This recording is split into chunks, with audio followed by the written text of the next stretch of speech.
కాలానుగుణంగా దొంగలు కూడా కొత్త టెక్నిక్ ను వాడిస్తున్నారు. మహిళల వేషధారణలో వచ్చి ప్లాట్లలో దొంగతనాలకు పాల్పడుతున్నారు. Hyderabad SR Nagar police station పరిధిలో జరిగిన ఘటన చూస్తే ఔరా అనక తప్పదు.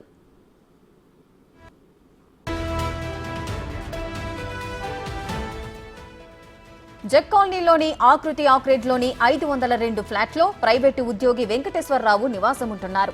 అదే అపార్ట్మెంట్లోని 406 ఫ్లాట్లో ఆయన కూతురు, అల్లుడు నివసిస్తున్నారు. ఈ నెల 16న కుటుంబ సభ్యులతో కలిసి వెంకటేశ్వరరావు ఒంగోలు వెళ్లారు. 18వ తేదీ ఉదయం పని మనిషి వచ్చి చూడగా ఇంటి తాళం పగలగొట్టి ఉంది. విషయాన్ని యజమానికి తెలియజేసింది. బాధితుల ఫిర్యాదు మేరకు రంగంలోకి దిగిన పోలీసులు దర్యాప్తు చేయగా సీసీ కెమెరాల్లో దొంగల విజువల్స్ రికార్డ్ అయ్యాయి.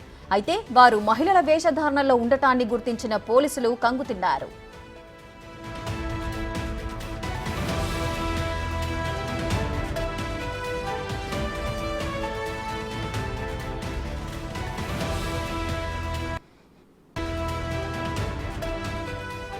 ఈ ఘటనలో 4 తులాల బంగారు ఆభరణాలు, 1,00,000 నగదు, ఓ ల్యాప్టాప్ చోరీకి గురైనట్లు బాధితులు చెబుతున్నారు.